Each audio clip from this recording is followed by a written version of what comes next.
Hey guys, tonight we slip quietly through corridors you probably weren't supposed to enter. The torches flicker on cold stone walls, and shadows play across carved lions and griffins that have seen more secrets than they'll ever confess. You're barefoot in this dreamscape of an ancient palace, and every step seems to echo just a little too loudly, like the floor itself wants to snitch on you. Forbidden love always begins somewhere, doesn't it? Not in some grand speech or carefully planned tryst, but in the small accidents of eye contact, glances that linger a fraction longer than they should. And here, in this hall of echoing pillars and jeweled tapestries, that first glance is about to change everything. So before you get comfortable, take a moment to like the video and subscribe, but only if you genuinely enjoy what I do here, and hey, post your location and your local time in the comments. I love knowing where in the world you're listening from. It makes these late night wanderings feel like we're traveling together. Now dim the lights, maybe turn on a fan for that soft background hum, and let's ease into tonight's journey together. The palace is alive even in silence. You hear distant clinks, armored guards shifting their weight near bronze-studded doors. Somewhere above, a harp string thrums, may be plucked by an idle hand in the women's quarters. You turn a corner and suddenly the air feels different, charged, the way a summer storm hangs before breaking. Two figures are there, half lit by the pale shimmer of oil lamps. A prince, or maybe a young general, it's hard to tell when crowns and swords blur together in candlelight. And opposite him, the figure no one expected, the daughter of a rival house, the one sworn by treaty never to mingle beyond the formal banquet table. You catch that pause, the heartbeat where neither of them should be looking, but they do. And you, poor soul wandering in their wake, can almost feel the magnetic pull between them. It's the kind of silence that says more than 100 love letters ever could. What's fascinating is how universal this pattern is. Whether you're in the marble palaces of Mesopotamia or the gilded courts of Han-era China, forbidden love often sparked in corridors, not in the grand ceremonies history likes to record. Wars, alliances, treaties, big neat things you can stamp on a scroll, but behind every alliance someone's heart was probably breaking. Take Egypt, for instance. Cleopatra VIII, you've heard of her, of course, the one who wrapped Julius Caesar and Mark Antony around her perfectly cold finger. But historians still argue whether her first infatuations before Caesar were political gambits or genuine stirrings of the heart. The thing about Cleopatra is she knew the palace corridors game. She knew how whispers traveled faster than papyrus scrolls, and she played them like a master harpist. And yet somewhere in all that cunning, there must have been real sparks, real glances that slipped past strategy. You imagine our own nameless lovers here, the young noble and the forbidden bride-to-be, trapped in a world where family honor was currency. Falling in love was like setting fire to the treasury. Every glance they stole was a coin of risk, and tonight, you happen to catch the very first one. The funny part, if you tried something like this in your own life, locking eyes at work with someone whose name HR would immediately circle in red, your friends would tell you, don't even think about it. And you probably wouldn't survive the gossip chain either. Palaces had their own version of office politics, just with daggers instead of passive-aggressive emails. You follow them deeper, past a hanging curtain embroidered with golden thread. The scent of incense curls in the air, thick with cinnamon and myrrh. He leans closer, not enough to touch, not yet. The risk is too high. But his voice, low and careful, trembles like a lute string. Maybe he says nothing of importance, just the ritual politeness about the night's feast or some complaint about the heat. But between the syllables, you hear everything unsaid. The hunger, the danger, the ache of wanting what law and lineage say you cannot have. Here's the mainstream fact to tuck in your mind. In most ancient courts, Especially in places like Babylon or Assyria, marriages were almost always political contracts. Love had nothing to do with it. Daughters were traded like rare jewels, sons were promised before they hit puberty, and if you dared love outside that system, well, you just set yourself up as the next tragic ballad. But hear the quirky tidbit: in ancient Rome, some young nobles supposedly used pet birds, yes, literal pigeons, to smuggle love notes across palace gardens. Picture that. You're standing under a fig tree, and instead of a scroll arriving with a royal seal, it's a scruffy bird with a string tied to its leg. Not exactly the glamorous Cupid's arrow, but hey, it got the job done.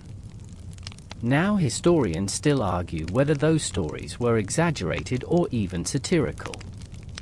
Maybe it was one cranky Roman poet making fun of a gullible lover, but the fact remains. Where there's a will, there's a way, and sometimes that way flaps awkwardly on wings. Our lovers tonight don't have birds. They only have their eyes and the dangerous electricity of standing too close in a place that watches too carefully. A servant passes in the hall, head bowed, and they spring apart like guilty shadows. Did he notice? Did he hear the tremor in their breathing? You'll never know, because in palaces, silence was currency. Servants saw everything, but they spoke nothing, at least not directly.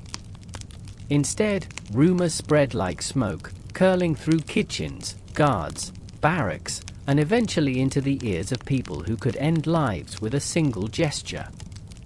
And that's where you leave them for now, locked in the earliest stirrings of desire, their secret safer in shadows for the moment.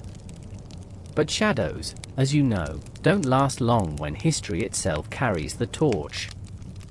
You're still in that palace, though the hour has shifted. The torches have burned lower, the wax pooling in copper basins, and the whole place feels like it's holding its breath. You walk with that heavy awareness that someone's watching, even if you can't quite see them. And you're not wrong, because in palaces, eyes were everywhere. The lovers you brushed against in the last section, they know this truth better than anyone, which is why tonight they move differently. The young noble adjusts his stride so it matches the exact pace expected of his rank. His shoulders straighten, his face becomes a mask carved from. She meanwhile tucks her veil just so, lowering her gaze in that careful choreography drilled into her since girlhood. Masks of duty, masks of love, you're seeing them both at once, layered like gilt over wood. The funny thing is, you probably done something like this yourself, just in less dramatic stakes. Think about that crush at school, or the coworker you're not supposed to text back. 1 second you're laughing too loudly, the next you're rearranging your face into neutral boredom because someone walked into the room. Same game, just fewer consequences of assassination. Now the historical fact. In ancient courts, masking was practically a profession. In Byzantium, for example, courtiers were expected to perfect entire repertoires of expressionless politeness. A noble could sit through a banquet where his brother was quietly being poisoned 2 seats down, and he'd still sip his wine with the same serene smile. Duty demanded it. The ability to conceal your thoughts wasn't just good manners. It was survival. Our young lovers, though, aren't masters yet. They stumble. She blushes when she shouldn't. He lingers at her side longer than custom allows. To the untrained eye maybe it passes, but in a palace everyone's trained. You trail them into a courtyard where jasmine vines cling to marble arches. The air smells too sweet, almost intoxicating, and you catch the way he whispers something under his breath. It might be an idle comment about the stars, or it might be something heavier. I would burn this whole kingdom to keep you safe. You can't tell because his voice is careful, low, blurred by the clatter of guards changing shifts, but she hears, and that's what matters. Her laugh is the slip. Not a loud one, just a quick light trill gone as soon as it comes. But in this environment, even a feather falling makes noise. That's the thing about masks. The longer you wear them, the heavier they get. And eventually even the smallest crack can let all the light spill through. Here's the quirky tidbit for you. In Ming Dynasty China, court etiquette was so strict that even laughter was regulated. Certain pitches, tones, and gestures were considered acceptable, others scandalous. Imagine living in a world where your giggle could be interpreted as political sedition. No pressure, right? Historians still argue whether these regulations were truly enforced or mostly symbolic. But when you think about it, the symbolism alone could terrify people into self-censorship. Our lovers tonight, they're already trapped in something similar. That laugh wasn't just a laugh.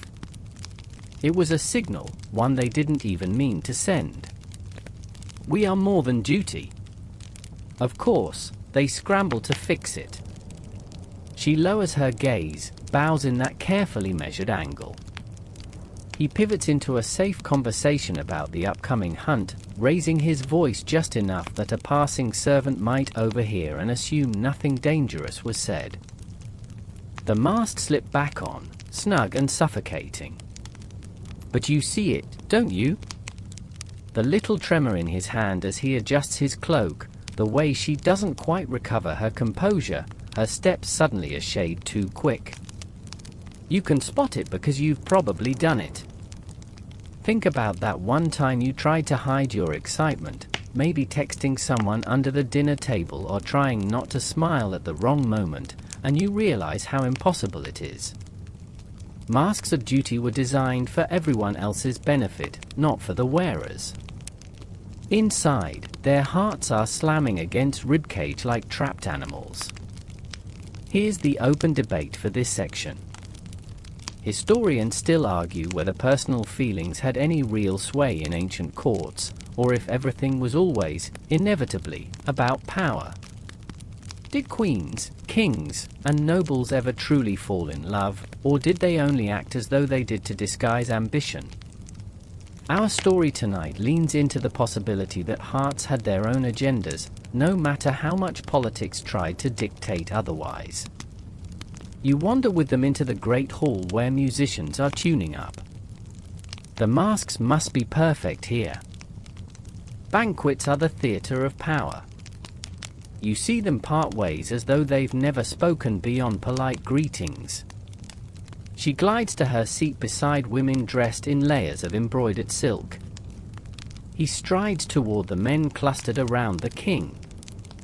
And yet when the music starts, when the dancers spin in circles and the crowd claps in rhythm, their eyes betray them. Across the room, amid jewels and goblets, they find each other again. And it's in that glance, just like before, that the whole fragile mask threatens to collapse. Because here the thing, no matter how strong the mask, no matter how elaborate the performance, love has a habit of leaking through the cracks. You back in the palace corridors again, though the air has changed. It feels thicker now, heavier, as though every breath carries with it a whisper of danger. The young lovers are past those first glances, past the stage of masks and brittle composure. Now comes the risky part, finding ways to say the things they cannot say aloud. And here, where you stumble right into their world of letters in disguise. You see, in palaces, everything was recorded. Banquet seating, dowry exchanges, even the number of olives on the king's table. Nothing escaped the scribe's eyes. Which meant, if you wanted to confess that you thought about someone every time the torch is guttered low, you couldn't just write it plainly. You had to hide it. And that's what they do, coded messages, scribbled hastily and smuggled in ways that would make your modern-day encrypted text messages look boring. The young noble sits at a cedar table hunched over parchment. By the candle's glow, he scrawls what looks like a prayer. His calligraphy is elegant practice, the kind expected of someone who has had tutors since childhood. But beneath the pious words, lines about virtue, loyalty, service, you can hear another voice. Every first letter of every line taken together spells her name. Clever, right? It looks like devotion to the gods, but really it's devotion to her. She, in turn, finds ways to reply. Sometimes it's a length of ribbon tied to a basket of fruit, the color carefully chosen to mean something only they know. Sometimes it's a pressed flower tucked into a book, a bloom that doesn't even grow in palace gardens, so he knows she walked farther than she should just to find it. You trace these little exchanges like crumbs through a labyrinth, tiny, dangerous proofs of something blooming where it shouldn't. Now the mainstream fact here. Secret letters have always been part of forbidden love. Think about Abelard and Halle's in medieval Paris. Their letters survived for centuries, dripping with passion, regret, and defiance. The world wasn't supposed to read them, yet here we are. Our palace lovers, centuries earlier, would have envied that endurance. Their words risk not only scandal but execution if discovered. Here's the quirky tidbit. In certain medieval courts, young nobles supposedly wrote love notes in lemon juice, invisible until heated by a flame. Imagine being that desperate to hide your feelings that you literally cook your parchment over fire just to reveal them. A little risky, burn the edge too much and your love confession turns into ashes. Not exactly the romantic keepsake you wanted. Historians still argue whether the ancients used such invisible inks as early as some claim. Some say they did, experimenting with milk, rice water, or lemon long before the Middle Ages. Others dismiss it as romantic exaggeration. But either way, the principle is the same. Lovers will always find loopholes, no matter how tight the walls of duty close in. You follow the thread of one such letter. The parchment is rolled, tied with twine, slipped into the hollow of a reed flute.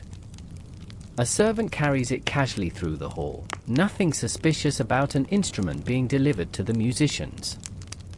But tucked inside is the heartbeat of two people who should not be speaking. Later, the girl retrieves it, hands shaking as she pries the flute apart. The words bloom like flames as she reads, "You are the breath in the corridors, the silence that steadies me. If the world forbids my voice, let the gods forgive me for finding you in secret." Sweet, right?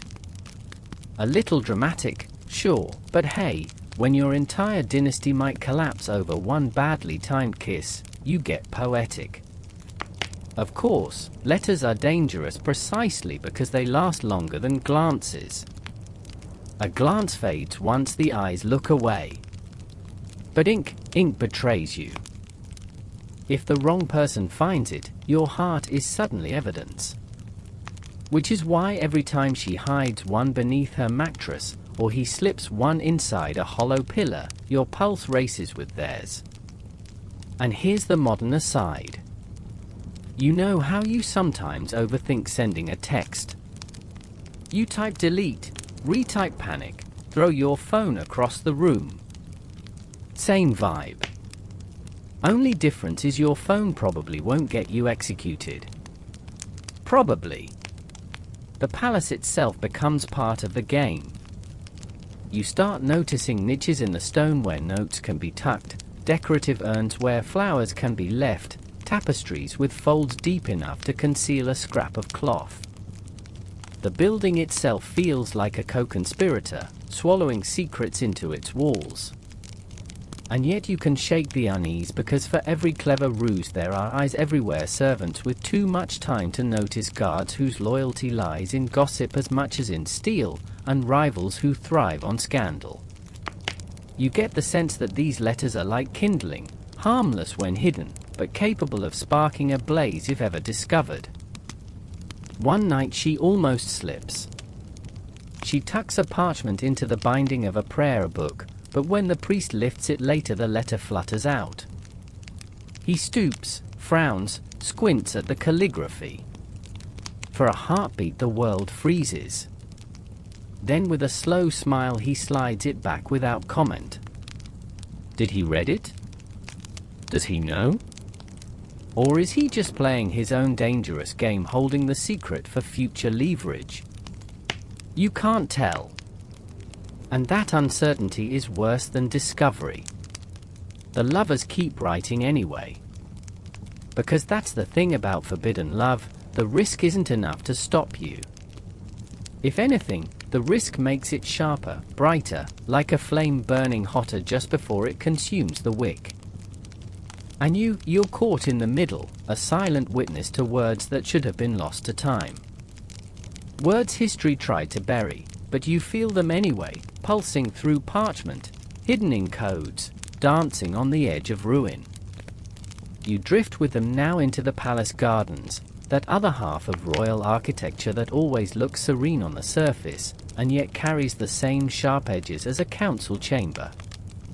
The gardens are where rulers show off their wealth, orchards imported from foreign lands, fountains gushing like endless veins of silver, aviaries where birdsong is caged just as neatly as the concubines who tend them.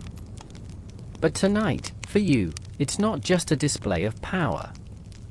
It's the setting of a secret meeting, one the chroniclers would never write down, and yet one you're about to stumble straight into. Moonlit gardens, silent oaths, the air outside is heavy with perfume.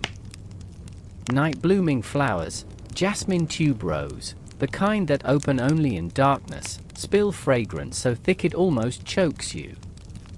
The stone paths glisten from the fountain spray, and the moon is hanging like a pearl polished by unseen hands.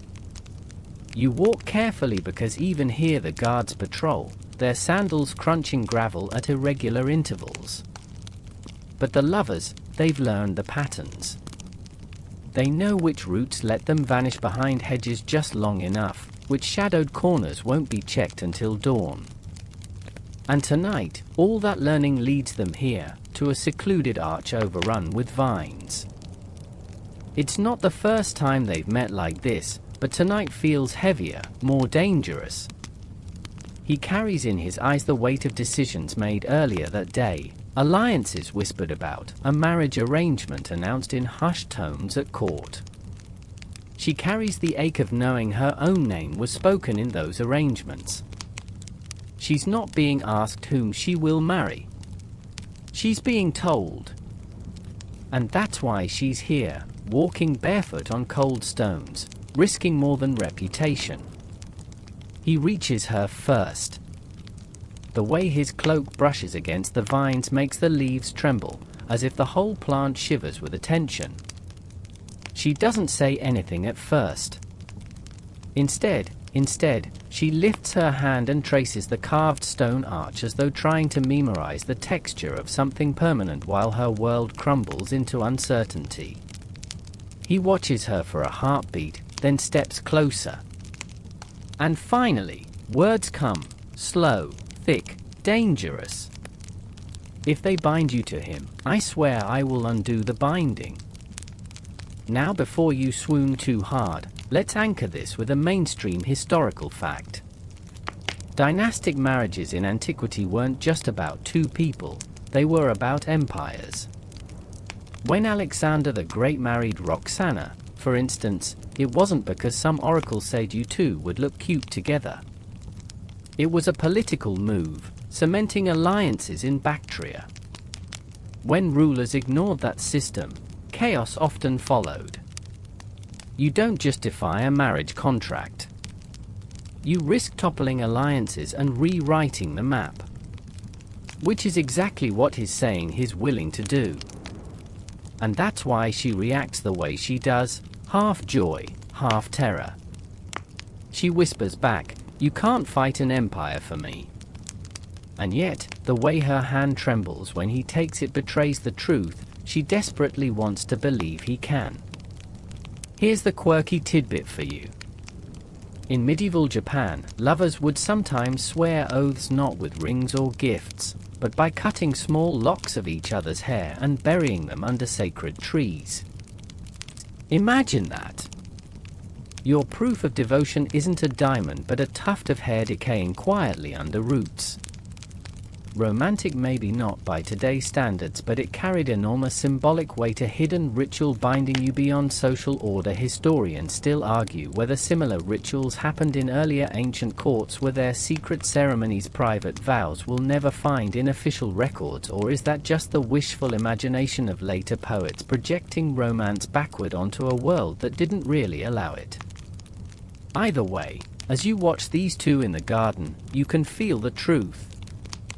They are performing their own version of it, even without a priest, even without ink. Just two people swearing to each other in the moonlight. The fountain behind them splashes in uneven rhythms, masking the low murmur of their voices. They don't talk about the weather, or the stars, or any of the safe topics nobles are supposed to use to pass the time. No, they whisper promises, rash ones, reckless ones. He vows to protect her even if it means drawing steel against his own kin. She swears she would rather vanish into exile than sit beside a husband chosen for her like livestock.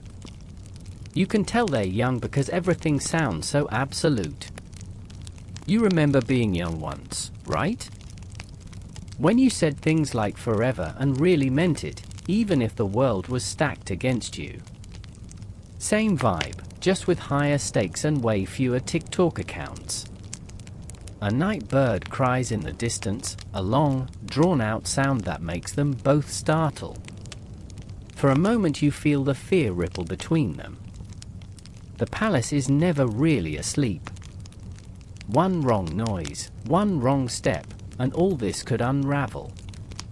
But then, almost defiantly, he draws her closer, pressing her hand to his chest so she can feel his heartbeat. And she, trembling, whispers the words that make this night unforgettable.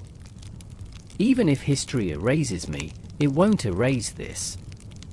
That one stings, doesn't it? Because you know she's right. History does erase people like her. The official scrolls never list the names of forbidden lovers. They're scrubbed clean in the name of dynastic stability. The only reason you're here tonight, walking in their shadow, is because rumor survived where ink did not.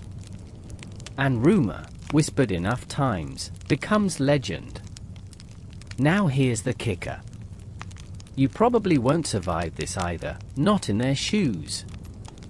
You might like to imagine sneaking out under moonlight and swearing oaths against an empire. But let's be real.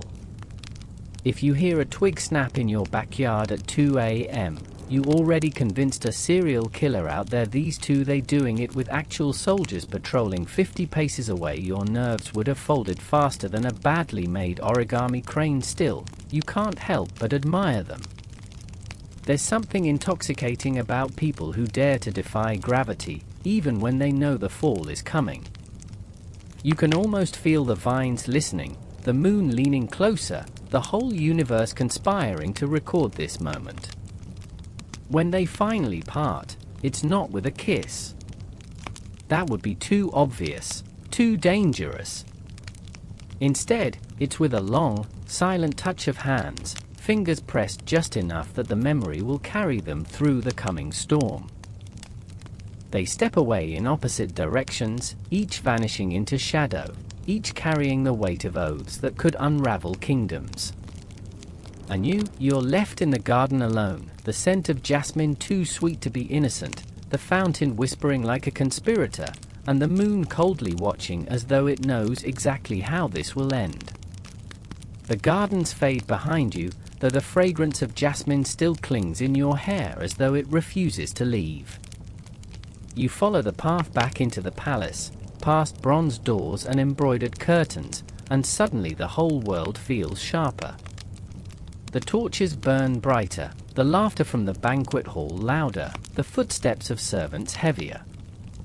It's as if the palace itself has sensed the secret you carry, and now every stone and tapestry is watching. You step cautiously, because here you are entering the most dangerous battlefield of all. Not the garden, not the corridors, but the court. And in the court, every glance is a dagger, every whisper a trap. Tonight you learn what it means to live under the watchful eyes of court. The hall is filled with motion, sound, color. Long tables groan under the weight of roasted meats, bowls of figs and pomegranates, pitchers of wine spiced with cinnamon. Nobles lean in, their voices low, their gestures practiced. At first glance it looks like any other feast, a celebration maybe, or just the nightly ritual of showing wealth. But when you look closer, when you listen more carefully, you realize the real feast isn't food. It's information. The courtiers aren't eating, they're hunting. You feel it in the air, suspicion curling like smoke. Everyone is too aware of everyone else. The queen gaze lingers a little too long on her rival across the table. A general speaks loudly, but his eyes keep flicking toward a scribe in the corner, and then there are a pair, the young noble and the forbidden bride-to-be, who are trying their very best to blend in.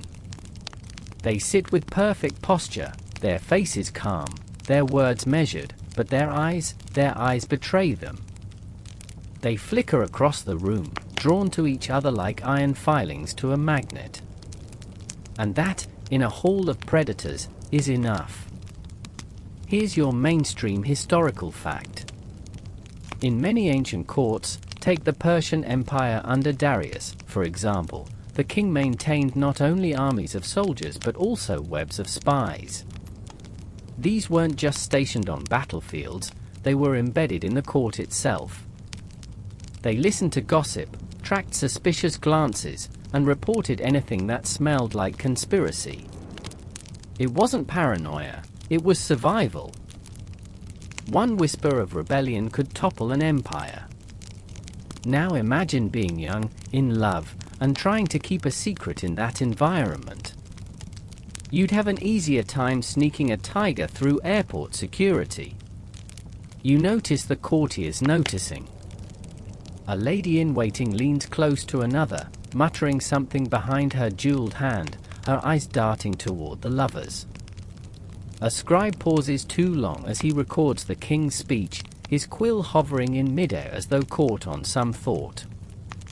A servant pouring wine tilts the jug a fraction too slowly, straining his ear to catch stray words. The court is alive, breathing, hungering for scandal. And scandal, of course, is a delicacy. Here's your quirky tidbit. In medieval France, some nobles used trained dwarfs and jesters not just for entertainment but for spying. Because who pays attention to the fool dancing in the corner? Nobody, until he reports back that you were holding hands with the wrong person. In fact, there's a story, probably exaggerated, that one jester once disguised himself as a goose to eavesdrop under a banquet table. Absurd, but hey, absurdity often masks truth. Historians still argue whether these stories of court fools as spies were widespread fact or satirical invention. But the point holds. In courts, those you ignored were often the ones who knew the most. And tonight in this hall you notice the same dynamic. It's not the king who watches our lovers.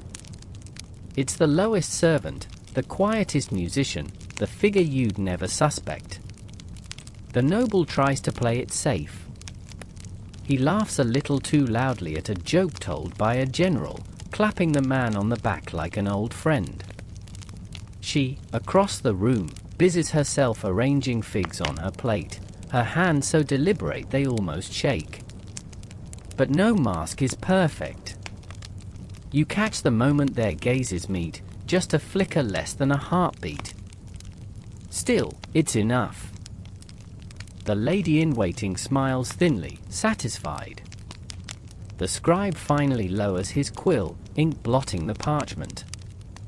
Somewhere, someone will repeat what they think they saw. And like ripples in water, the story will spread, distorting with each telling. That's the cruel thing about palaces. Truth doesn't matter, perception does. You could be guilty of nothing, But if enough people believe you're guilty, then congratulations. You've just invented your own downfall. You lean against the carved pillar, listening to the hum of voices. The words blend together at first, boasts of hunting trips, murmurs of military campaigns, but then you start catching fragments. She looked. Did you see his hand? Too close. These little shards of suspicion float through the air, subtle as daggers tucked under cloaks. You want to shout at the lovers to tell them to stop looking at each other, to stop risking everything for a second of connection. But of course, they can't hear you. And even if they could, would they stop? Probably not. That's the thing about forbidden love. It thrives under pressure, feeds on danger like fire on oxygen. Now let's pause for one of those you probably wouldn't survive this moment. Imagine you're in their place at a banquet where every smile might be a knife, every toast a test. Could you sit there calmly, knowing your secret might already be slipping out of someone else's mouth? Honestly, you'd probably spill your goblet and faint by dessert. And that fainting. Boom, scandal confirmed. You'd be gossip fodder before you even woke up. The feast drags on. Dancers whirl, musicians pluck strings, slaves refill cups. But beneath the pageantry the tension coils tighter. You can feel it in your chest, the way silence hangs a little too long after each laugh, the way glances dart sideways instead of forward, the lovers sit apart but their entire beings lean toward each other, and the court notices, oh yes it notices, and you're stuck in the middle of it, heart racing, knowing the game has shifted. The secret is no longer theirs alone. It's been smelled out, tasted, savored by the vultures of court. The watchful eyes are awake and they will not blink. The feast ends not with a bang but with a slow, dragging fade, like the embers of a fire refusing to die. You can almost hear the sigh of relief when the king finally rises, lifts a jeweled hand, and declares the night concluded. Courtiers bow, ladies gather their silk trains, generals tuck their scrolls, and servants sweep through the hall like waves pulling debris back into the ocean. Yet beneath all that ritual bustle, you sense something else. A hum, a low murmur carried from lip to lip. The secret has taken root. You follow as the crowd spills into the corridors, their sandals scuffing polished stone, torches crackling overhead. And everywhere, there are whispers. Not loud enough to be heard outright, never bold enough to risk direct accusation. Just threads, hints, suggestions. You hear the word love in one corner, danger in another. It feels like the palace itself is whispering now, its walls leaning closer to trade rumors like old gossips at a market stall. And this right here is where things grow truly dangerous, because in a court, a whisper isn't just sound, it's a spark.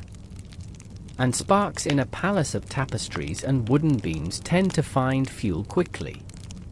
The bride-to-be withdraws to her quarters with her ladies-in-waiting trailing behind, their veils fluttering like wings. She moves with grace, but her eyes are stormy, darting to every shadow. She knows. Oh, she knows the whispers have begun, that her carefully guarded secret is slipping like sand through fingers. She closes her chamber doors, but you feel her packing behind them, restless, trapped, the walls pressing in tighter with each step. And the young noble, he too retreats, but not before you catch the flicker of calculation on his face. His love is reckless, yes, but not stupid. He has seen enough to understand that tonight they've been noticed. the danger is no longer theoretical, it immediate, and the worst part, he does know whom to fear most. Here your mainstream historical fact. In the Byzantine Empire, the court of Constantinople was infamous for what they called palace intrigue. Powerful eunuchs, empresses, and generals waged wars of rumor and blackmail within those marble walls. Sometimes emperors were toppled not by invading armies, but by whispers in dark corridors. A single letter, a misplaced glance, even a servant's careless word could trigger purges and executions. The palace was a battlefield where no sword was drawn, yet bodies still fell. So tonight in our ancient kingdom you're standing in just such a battlefield. Only instead of spears and shields, the weapons are tongues, and those weapons cut deeply. Let's zoom in for a moment on the mechanics of gossip. It doesn't spread randomly. It spreads strategically. A noble woman whispers to her maid, but not without purpose. She knows the maid has a cousin who works in the kitchens, and she wants the cooks to repeat the rumor while serving breakfast to the generals. A court official hints to a scribe, knowing the scribe will mention it casually when filing records. By morning, the story has been twisted a dozen times, stretched like dough, embroidered with new details. Maybe they were caught holding hands. Maybe they kissed. Maybe they were planning to elope. The truth becomes irrelevant. The tale takes on a life of its own. And here's your quirky tidbit. In ancient Egypt, there's evidence that some officials paid professional whisperers to seed stories in the marketplace. These were basically early spin doctors hired to steer gossip in ways that favored one faction over another. Imagine weaponizing idle chatter so effectively that it could decide who lived in comfort and who ended up wrapped in linen, tucked into a tomb. Historians still argue whether such paid whisperers were an organized profession or simply occasional opportunists, but you can see why it's plausible. Humans love a good scandal, and in a palace where power is life, scandal is a currency. The noble moves quickly, slipping through torchlit corridors to seek allies. He knows he needs to control the story before it controls him. You watch as he speaks quietly to a loyal servant, sending them scurrying off into the night. He shares wine with an old general trying to plant seeds of loyalty, but you can feel the futility of it. Once a rumor has been tasted by the court, it spreads faster than he can smother it. It's like trying to scoop water out of a sinking ship with your hands. Meanwhile, the bride sits alone in her chamber, staring at her reflection in polished bronze. Her maid hovers anxious but dares not ask what's wrong, and she whispers aloud to herself, to the shadows, do they know? It's the question that will haunt her now, every hour, every day. Do they know? And worse, how much do they know? You probably wouldn't survive this, let's be honest. Imagine lying in bed, your mind chewing on the thought that somewhere in the palace, right this very moment, people are discussing your private life over figs and honeyed wine. And they're not just chatting, they're deciding what those whispers mean, what punishment should follow, how your future should end. You'd sweat so much you'd soak the linen sheets, toss and turn until dawn. And when the sun finally rose, you'd be too afraid to leave your bed. Meanwhile, the court would be sharpening its teeth. The palace itself seems to transform overnight. By morning, the laughter in the halls is sharper, tinged with mockery. The courtiers smile too sweetly, bow too deeply. The servants are quieter, their eyes avoiding yours but lingering a moment too long. Even the guards at the gate shift uneasily, as though they've heard rumors but aren't sure whether to believe them. The air is thick with something invisible but suffocating. And yet there's another side to gossip, opportunity. Because gossip can be a noose, yes, but it can also be a shield. If the lovers can twist the whispers in their favor, they might survive. If they can frame themselves not as guilty but as victims of slander, they might even thrive. It's a gamble, of course, a dangerous one, but in a palace where every word is a weapon, sometimes you have to grab the blade before it cuts too deep. The noble decides to act. He arranges a hunting expedition, inviting some of the loudest gossips among the court to join him. Out in the open air, surrounded by hounds and horns, he spins stories of loyalty to the king, of devotion to the crown, planting seeds of doubt about the rumors. Maybe they're false. Maybe jealous rivals spread them. Maybe the noble is simply being framed. Meanwhile, the bride makes her own move. She hosts a gathering for her ladies, filling the chamber with laughter, music, and the scent of incense. She chats cheerfully, compliments their gowns, pretends nothing is amiss. It's a performance, carefully staged to make her look blameless, to drown suspicion in the appearance of innocence. But still you feel it. The tension remains, heavy and unresolved. Because in a palace, once a rumor begins, it never truly dies.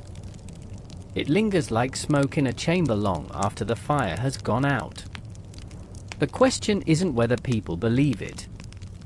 The question is who believes it and what they'll do with it. And somewhere in a dark corner of the palace, you sense another figure listening. Someone with a smile too sharp, a mind too calculating, a rival perhaps or a jealous suitor. They lean into the whispers, feeding them, shaping them, preparing to use them as a blade. The lovers don't yet know it, but their secret isn't just exposed, it's being weaponized. The whispers have grown teeth, and soon they'll bite. Morning spills across the palace in molten gold, streaking through carved lattice windows and painting the marble floors with honey-colored light.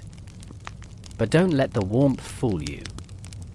The sun is only a spotlight, and under it, the actors of the court are already rehearsing their roles. The banquet may be over, the laughter packed away with the wine jugs, yet the whispers it spawned are very much alive. They haven't faded in the cool hush of dawn. They've sharpened, tightened, slithered into the cracks of conversation like ivy curling up a wall.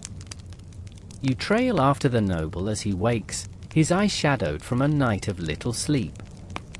He washes quickly, the cold water making him flinch, and dons the carefully chosen robes of loyalty, deep blue, embroidered with the crest of the crown. Every thread screams allegiance to the king. It's a costume as much as a garment, because here appearances aren't optional. They're survival. Meanwhile, across the palace, the bride-to-be rises too.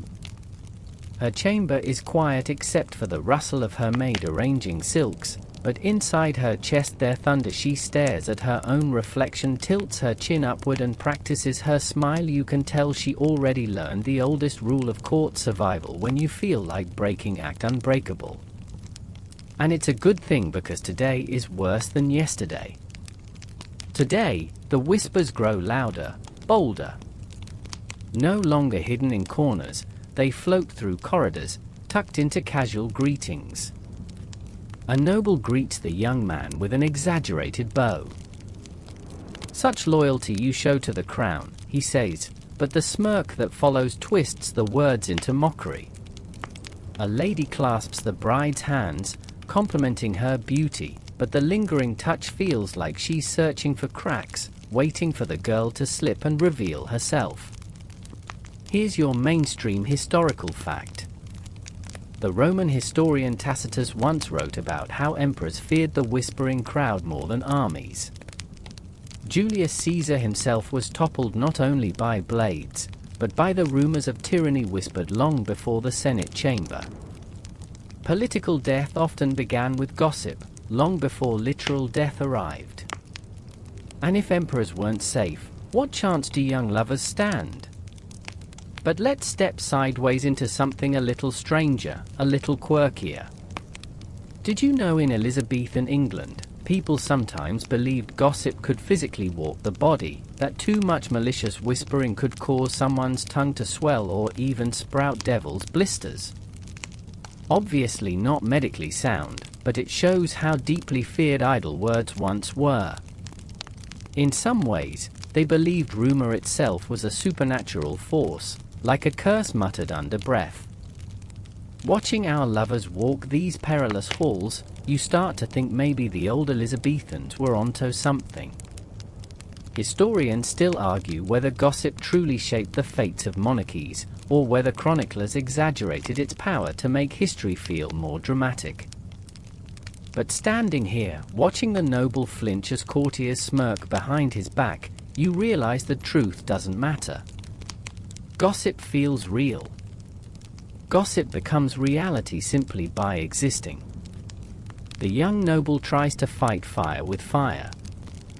He calls upon old allies, men who owe him favors, perhaps a scribe whose debts he quietly paid or a soldier whose brother he saved in battle.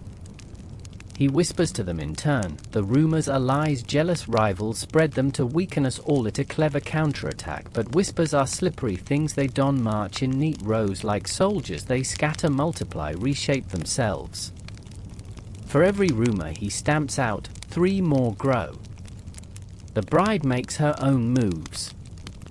She spends the day in public view, attending prayers, walking through the gardens with her ladies, ensuring she is always seen in respectable company. She laughs loudly, compliments others generously, plays the part of the innocent maiden.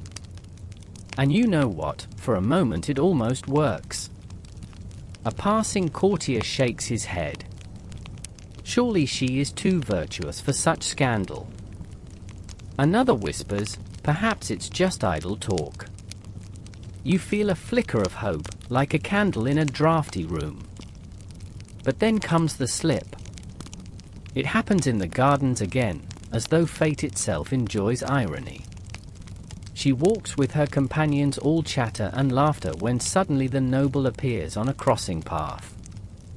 They don't touch, they don't even speak. They merely pause half a heartbeat too long. His eyes meet hers, and though their mouths say nothing, their silence speaks volumes. A servant tending to the fountain sees it. A court musician resting under a fig tree notices. By sunset, the whispers have fresh blood.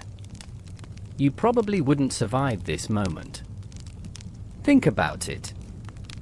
You're already drowning in rumors, clawing to prove your innocence, and then, bam, you accidentally confirm it with a single glance. Not with a letter, not with a kiss, not with a confession. Just a look. And you know what people say. Eyes are louder than mouths. By evening, the palace feels like a stage set for tragedy.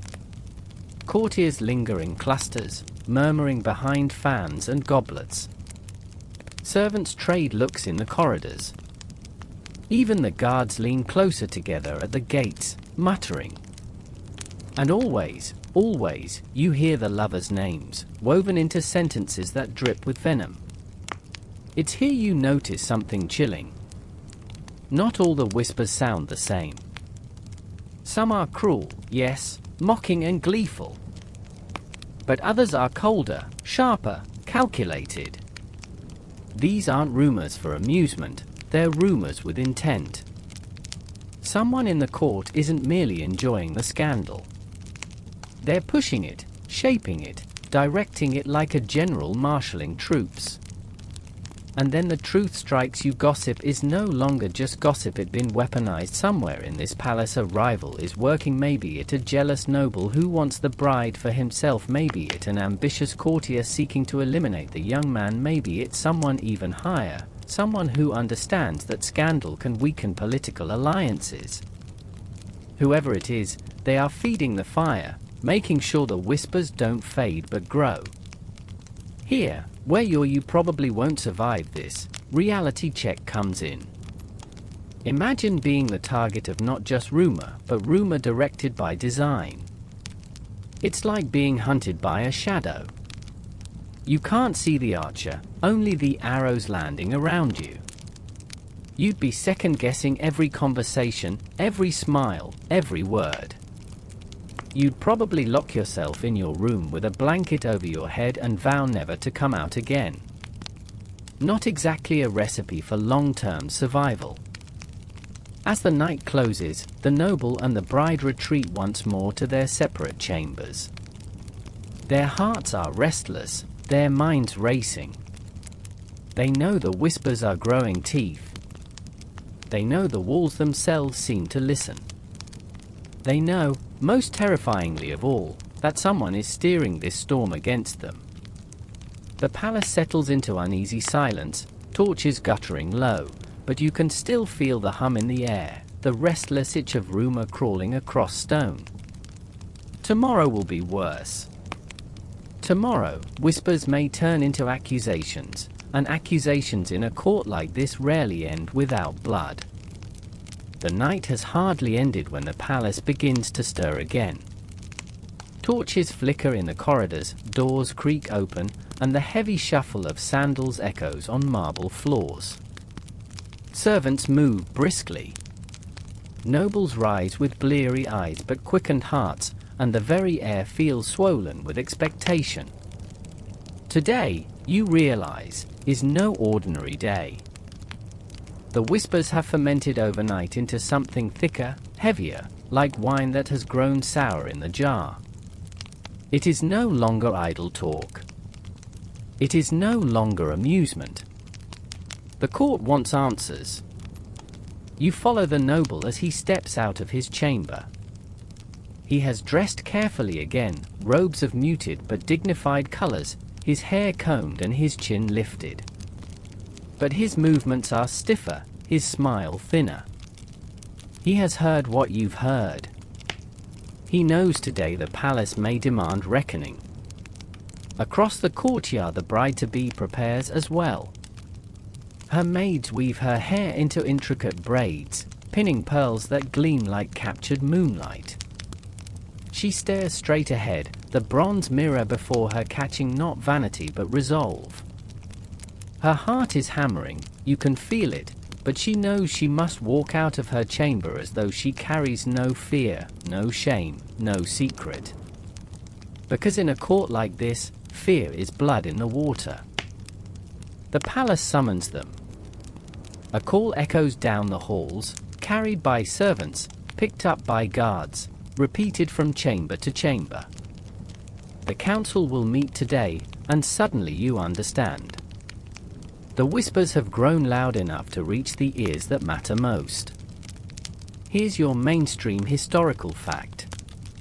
In many ancient kingdoms, whether in Mesopotamia, Persia, or the courts of medieval Europe, royal councils often acted as both advisory bodies and courts of law. Kings rarely acted in isolation. They relied on these gatherings of nobles, priests, or generals to weigh evidence, settle disputes, and pronounce judgment. Sometimes these councils were genuine deliberations. Other times, they were theater, judgments already decided, the meeting just a performance to dress it in ceremony. So today, our lovers aren't simply facing gossip anymore. They're facing the machinery of power. You trail behind them as they enter the council chamber, a vast room lined with tall columns, frescoed ceilings, and the watchful eyes of statues carved in the likeness of long-dead kings. The air smells of incense and old stone. At the far end, on a raised dais, sits the throne. The king reclines there, expression unreadable, his fingers tapping the armrest like a man measuring time by heartbeats. Around him sit the counselors, priests in white robes, generals in gleaming armor, nobles draped in velvet. Each one holds a face of solemnity, but beneath it you sense delight. Scandal is entertainment, and this scandal promises a show. The noble bows deeply, his forehead almost brushing the polished floor.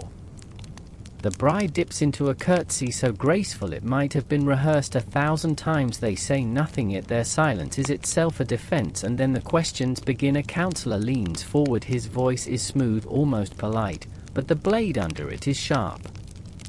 "We have heard whispers," he says, "whispers of impropriety, of stolen glances, of affections that run counter to duty.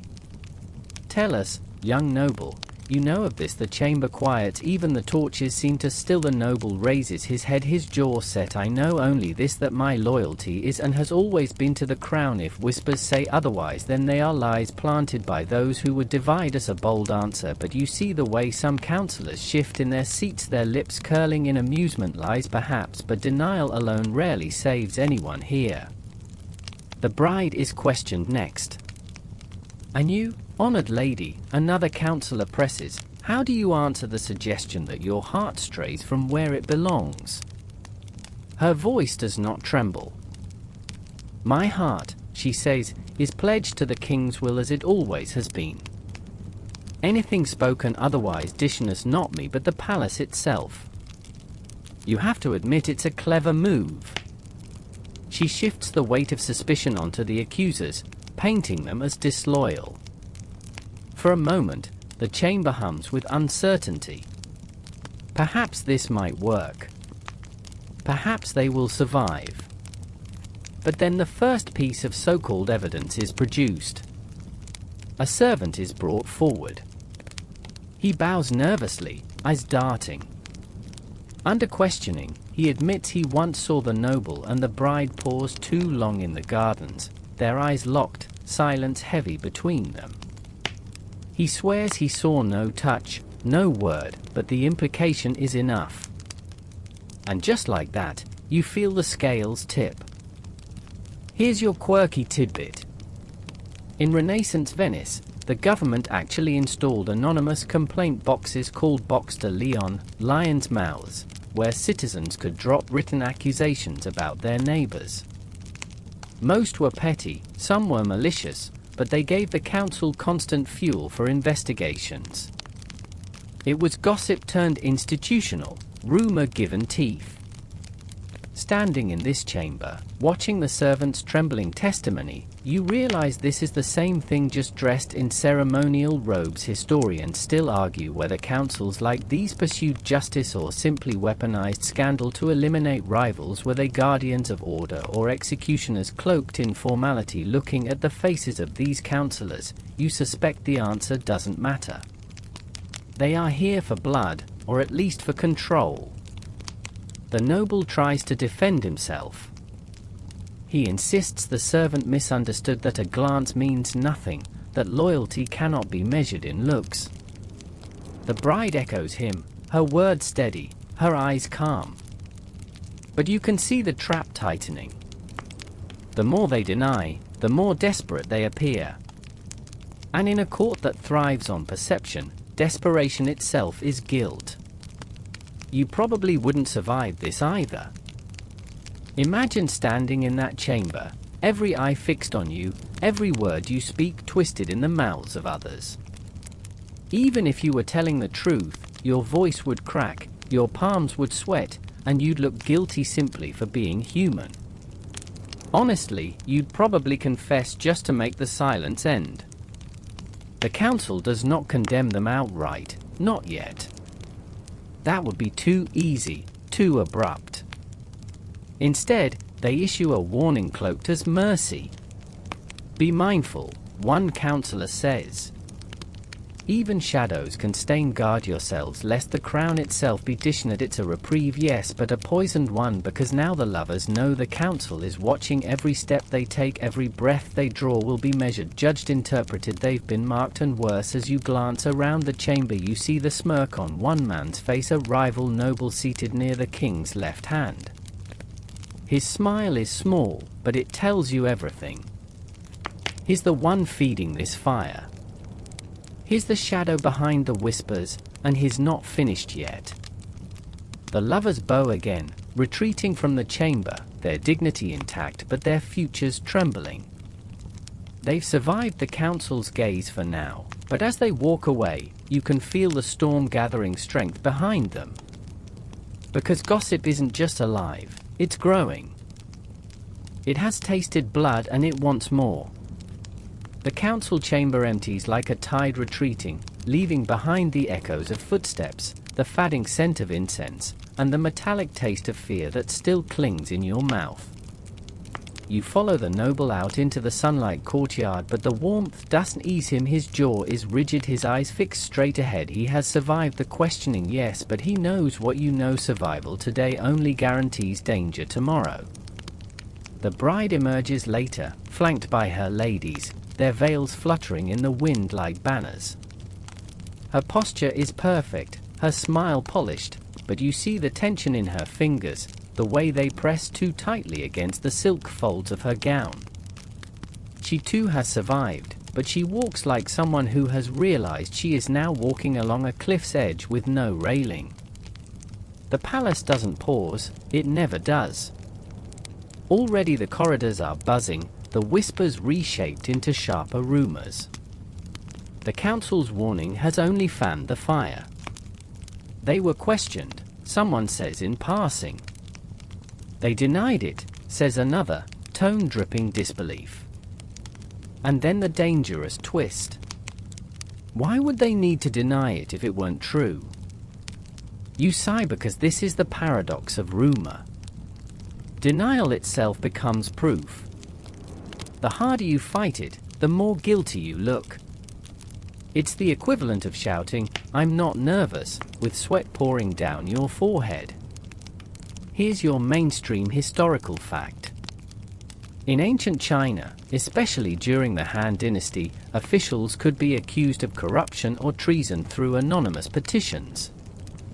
Even if no evidence existed, the accused often faced interrogation, exile, or worse. The system practically invited rivals to use rumor as a weapon. Sometimes the truth never mattered at all. What mattered was who told the better story. That's exactly what you see happening here. The rival noble, the one who smirked in the council chamber, understands this principle perfectly. He doesn't need proof. He doesn't need a smoking dagger or a love letter.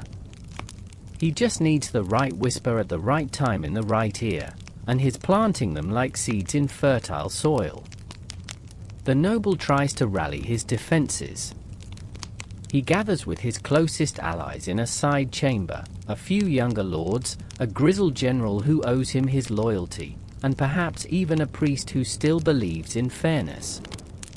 You lean in, listening as he lays out his strategy.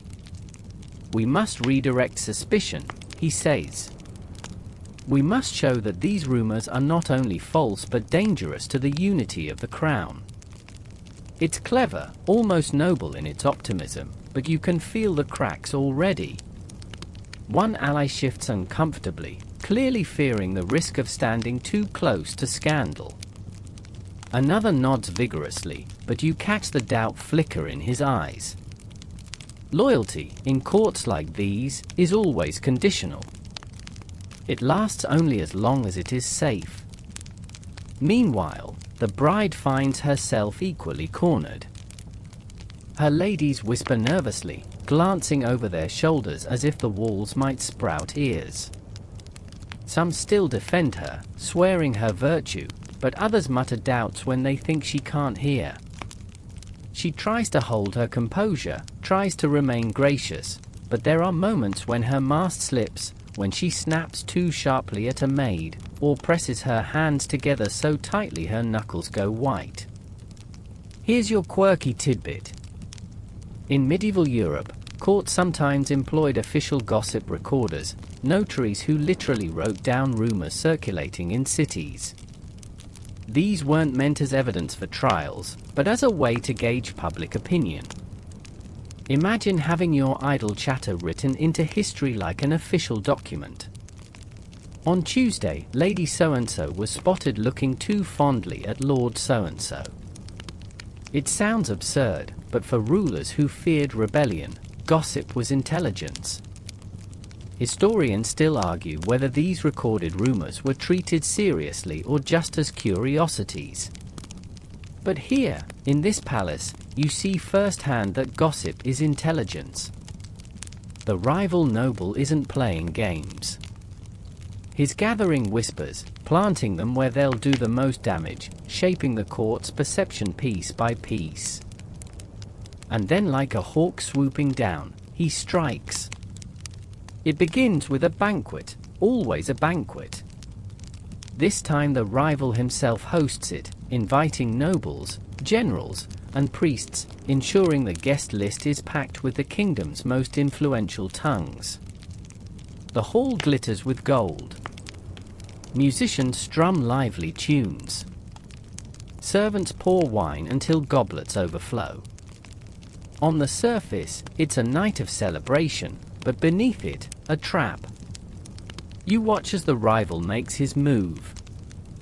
He doesn't accuse the lovers directly, that would be too blunt, too dangerous if he couldn't prove it. Instead, he tells a story. Have you heard? He begins casually over roasted lamb, the tale of the general daughter who loved a stable boy. Laughter ripples, curiosity sparks. He spins it well, a story of betrayal, of duty defied, of scandal hidden beneath silk. And though the names are different, everyone at the table knows who he's really talking about.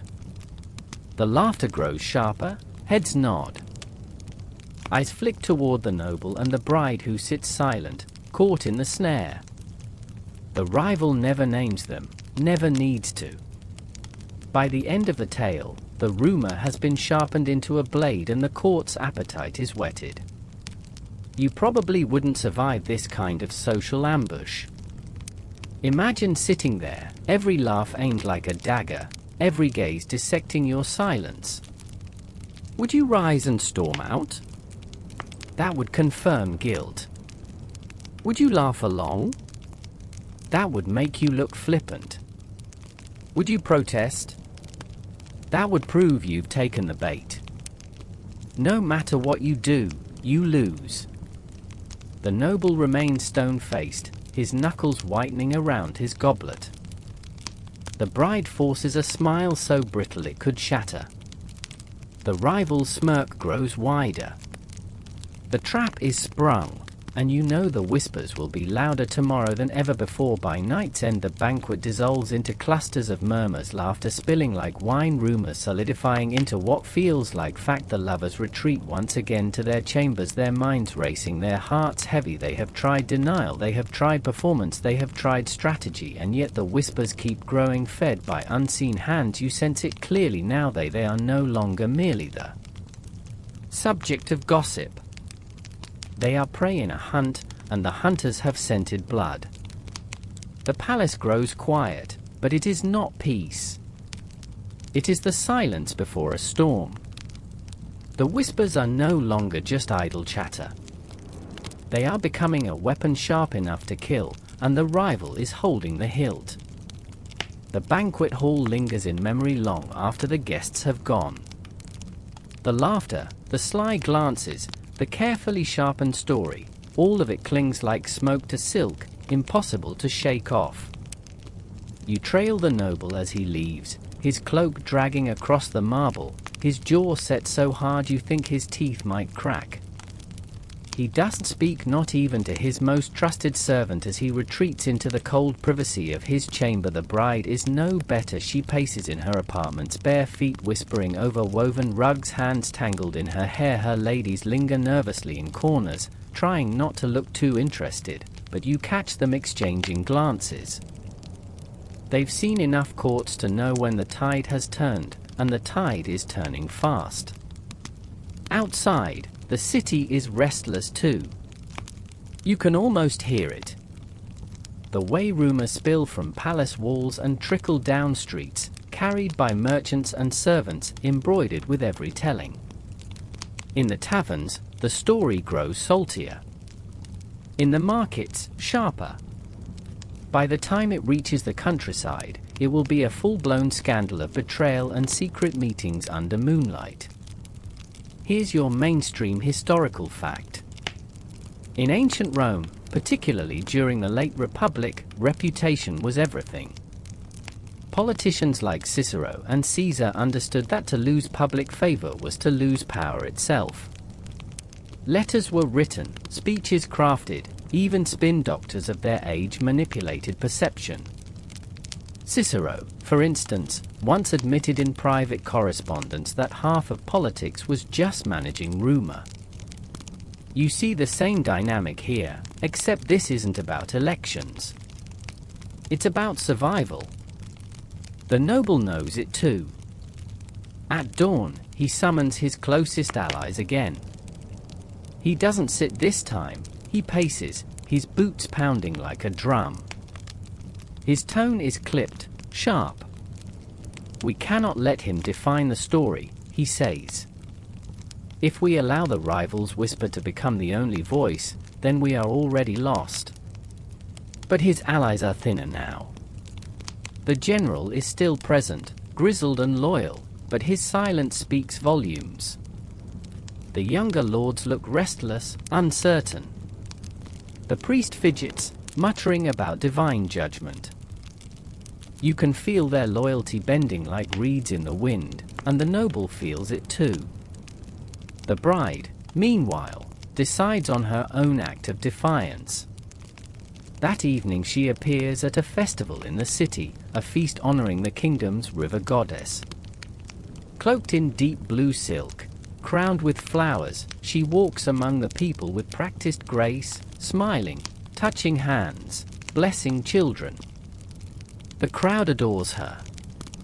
They cheer, they press forward to see her, they chant her name for a moment. It almost works, she shines brighter than any whisper, almost, because shadows follow her wherever she goes. You notice men in the crowd, scribes perhaps, who watch too closely.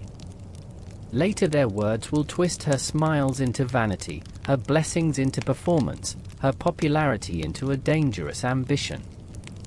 That's the curse of rumor, it always bends itself into the shape your enemies want it to take. Here's a quirky tidbit. In medieval Florence, there was actually a government office called the Officio del Malefat, literally the Office of Misdeeds, where anonymous denunciations could be submitted by dropping written notes into special slits in wooden boxes, called tamburi. You could accuse anyone of anything, from adultery to treason, and the authorities might act on it. Imagine your life being unraveled because a neighbor slipped a note into a box. That's the kind of paranoia this palace is beginning to feel.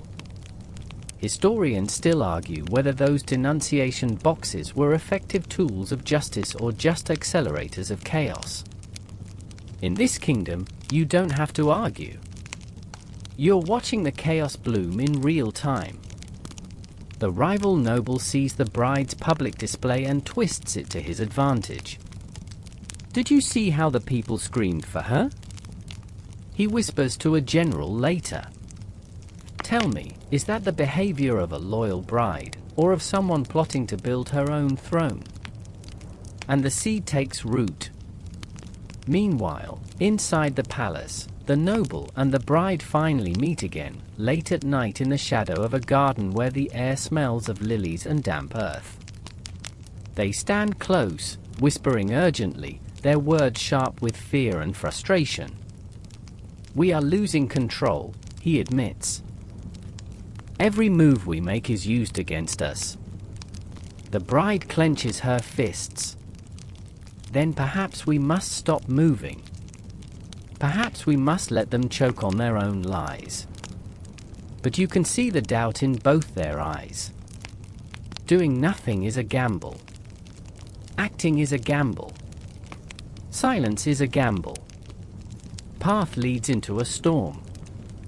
And here, where you pause mid-story to realize, this is no longer simply a love affair. It is a chess match played on a board where every square is quicksand. One wrong step and they both drown. You probably wouldn't survive it. You'd either blurt out the truth in a panic or try to flee in the middle of the night, which would only make you look guilty. And remember, in kingdoms like this, guilt wasn't proven. It was assumed. As the week unfolds, the pressure mounts. Servants are questioned more frequently, their loyalty tested. The kitchens hum with speculation.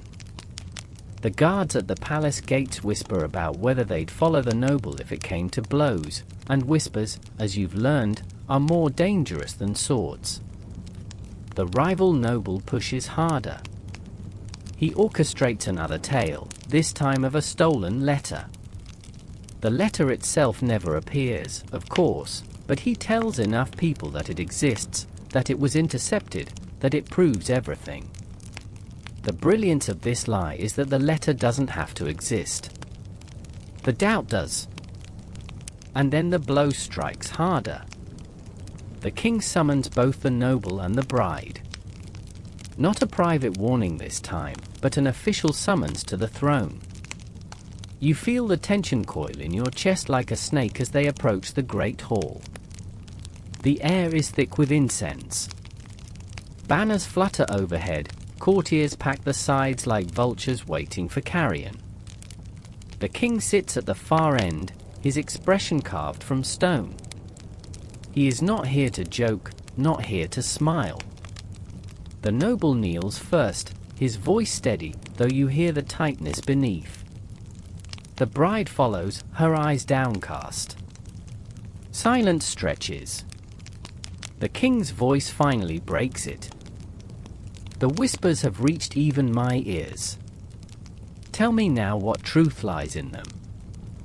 And there it is, the moment they both dreaded and perhaps secretly expected. Do they deny again? Do they gamble on silence?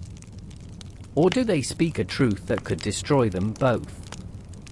You lean forward, pulse quickening, because in this hall, in this moment, their choice will decide everything. The hall is so quiet you can hear the faint rustle of silk sleeves as courtiers shift in their seats, waiting. The king's voice, though calm, still hangs in the air like the crack of a whip. Tell me now what truth lies in them. You watch the noble throat tighten as he lifts his head, his eyes lock on the king, steady, unflinching. Your Majesty, he begins, voice measured. These rumors are nothing more than the weapons of men who fear unity. They twist shadows into monsters. They poison loyalty with lies. His words are chosen carefully, each one weighed like coins before being spent. But it's not a direct answer, and you know it. The king knows it, too. His gaze doesn't soften. He shifts, leaning forward ever so slightly on his throne. And yet, he presses, shadows do not fall where no light shines. Why do these whispers follow you both so faithfully if there is no flame behind them? It's a trap dressed as logic. The question isn't meant to be answered. It's meant to corner them, to force them to reveal more by their denial. You've seen this tactic before. In fact, here's your mainstream historical fact. In Tudor England, courts of interrogation often relied on what's now called the loaded question. Asking someone, "Why do you betray your king?" forces them to answer as though betrayal is already established. Even silence could be interpreted as guilt. The bride, silent until now, finally speaks. Her voice is soft but carries across the marble hall. Because, Your Majesty, people fear what they do not understand. I have always sought to honor my vows, my house, and this throne. But fear twists kindness into suspicion. I cannot stop them from seeing ghosts where there are none. It's graceful, almost poetic. A murmur ripples through the hall, some impressed, others unconvinced. You can feel the courtiers tallying points like it's a game of dice. Her words win her some sympathy, but not enough to erase the weight of rumor. The rival noble of course chooses this moment to pounce. He steps forward from the line of courtiers, bows deeply and raises his voice. Your Majesty, forgive my boldness, but the people themselves speak these whispers. It is not I who gives them voice, it is the city, the soldiers, the servants. Should they all be liars? He doesn't accuse directly, not yet. He doesn't have to. He just reframes the story so that he is not the villain sowing gossip, but the messenger of the people's truth. It's devilishly clever. Historians still argue whether Quartz in such moments truly sought truth or merely confirmation of power. Was the king interested in finding justice or simply in quelling unrest before it spread further? You don't need a historian here to tell you. This king cares less about truth than about control. A kingdom divided by scandal is a kingdom weakened. The king finally raises his hand, silencing the chamber. His eyes sweep the room before resting once again on the noble and the bride.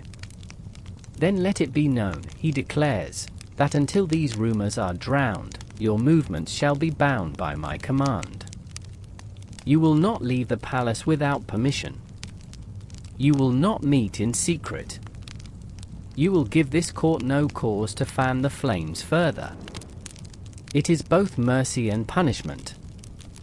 He has not condemned them outright, but he has clipped their wings. Their lives are no longer their own. Every step, every glance will be watched. You probably wouldn't survive under that kind of scrutiny. Imagine living where every letter you write, every visit you make, every look you give across a hall is dissected as evidence. It's like being trapped in a glass box while the world peers in, waiting for you to slip. The days that follow are suffocating. Guards are posted outside their chambers, allegedly for protection but really to monitor. Servants shuffle nervously, fearful of being caught in the wrong place at the wrong time. The noble buries himself in council work, signing decrees, attending military briefings, always with eyes on him. The bride attends ceremonies, banquets, festivals, smiling with aching muscles, her every gesture measured. And yet, despite it all, their bond doesn't fray. In fact, under this pressure, it tightens. They find moments, brief, stolen moments, that escape watchful eyes. Passing in corridors, their hands brush for just a second too long. At ceremonies, their glances meet across the room, unspoken words flickering in their eyes. It is dangerous, reckless, but it keeps them alive. Here's a quirky tidbit for you. In medieval Japan, lovers sometimes communicated by folding fans in specific ways during public ceremonies. A fan opened fully might mean, "I adore you," while a fan half closed and held across the lips could signal, "We must be cautious." Imagine living in a world where your entire love life depended on origami with feathers and lacquered wood. These lovers don't have fans, but they have the same ingenuity. A pause at a tapestry, a comment about the weather, a glance toward a certain candle, coded messages, invisible to everyone else but clear to them. But the rival noble is an idol. He feeds the whispers constantly, like a cook stoking a fire. Why else would the king restrict them if not for guilt? He asks in quiet corners. Why else would they need to be guarded if they had nothing to hide? The logic is viciously circular, but it works. Doubt hardens into belief. Then comes the breaking point. One night under a sky splattered with stars, the noble and the bride slip into the palace gardens. The guards are distant, lulled by routine, and for a rare moment they are alone. They speak quietly, urgently. "We cannot survive like this," the noble whispers. "Sooner or later they will use our silence as rope to hang us." The bride's eyes glisten. "And what choice do we have? To flee? That would condemn us outright. To fight? We would lose before the first blow. To confess? We would be undone." You can feel their despair, heavy as the scent of the garden's night blooming flowers. It's the despair of people caught in a web that tightens the more they struggle. And that's when they kiss. Not a stolen brush of lips this time, not a fleeting graze, but a real kiss, desperate and unguarded under the cover of night. You almost want to shout at them to stop, to remember the guards, the risk, the thousand eyes of rumor. But of course they don't hear you. And of course they are seen. The guard steps from the shadows, torch in hand, eyes wide. You watch the blood drain from his face as he realizes what he's caught, and you already know what comes next. He bows, stammers something about forgiveness, and rushes away. But you know he won't keep silent. Whether by fear or loyalty or simple self-preservation, he will tell someone. And by dawn, the rumor that had been only whispers becomes thunder. By dawn the palace is a beehive, buzzing, frantic, and dangerous. You hear it in the kitchens first, the low murmur of servants pouring wine as they mutter. The guard saw them together. You hear it in the stables, where groomsmen lean on their pitchforks and shake their heads, so it was true after all. And you hear it in the great marble corridors, carried on the lips of courtiers who no longer bother to hide their smirks. The Queen's rival has won. What had been rumored yesterday is treated as fact today. That's how quickly truth dies in a court like this, not by the blade but by the whisper. The noble knows it the moment he wakes. His chamber feels colder, the guards outside stiffer, less respectful. His loyal allies, few as they are, arrive with tight faces, avoiding his gaze. He doesn't need them to say it. He can feel it in the air. The tide has turned and he is drowning. The bride knows it too. Her ladies speak to her with strained politeness, their voices bright but brittle like porcelain ready to crack. One refuses to meet her eye. Another, who once swore loyalty, trembles as though standing near her might burn her. The scent of betrayal is thick as incense. Here's your mainstream historical fact. In the Byzantine Empire, the accusation of treason often mattered more than evidence. Entire families could be stripped of property and titles simply because someone close to the emperor whispered of conspiracy. The guilty and the innocent shared the same fate because the emperor's survival was paramount. When rumor and throne collided, no amount of denial could save you. And you see that principle unfolding here. The rival noble has not just whispered now, he has orchestrated a trap so effective it needs no proof. The guard's word alone, whether exaggerated or mistaken, is enough to harden gossip into judgment. By mid-morning the king summons them both again, but this time there is no grandeur, no incense, no courtiers packed along the walls, only the throne, the king, and a handful of advisors with sharp quills ready to record the verdict. The noble kneels, eyes lowered but burning with defiance. The bride follows, her hands trembling despite her attempt at poise. The king's face is a mask of stone. "You have tested my patience," he says, his voice low but heavy. "I forbade secrecy, and yet it seems you have chosen it. Still tell me why I should not strip you both of title and standing this very hour. It is not a question, it is a blade, and both of them feel its edge." The noble dares to answer. His voice is steady, almost pleading, though he hides it beneath dignity. "Because, your majesty, what you hear are lies twisted into daggers. Yes, I met her in the gardens, but only to beg her counsel in matters that affect the crown itself. My loyalty is to you always." It's a bold gambit, redirecting the accusation into the language of duty. But the king's expression doesn't shift. The rival noble, waiting at the side, steps forward just enough to let his voice drip into the chamber. "And yet, your majesty, loyalty needs no secret midnight gardens. Counsel can be sought in daylight in halls before the eyes of many. Why then was it hidden, unless there was more than counsel at stake? You can almost hear the smugness beneath his words. He doesn't even need to accuse outright anymore. Just ask the questions no one else dares to. Historians still argue whether kings in moments like these believed their own advisors, or simply used accusation as a tool to test loyalty. Was the king convinced by rumor, or merely using it as a convenient excuse to tighten his grip? Watching him now, you suspect the latter.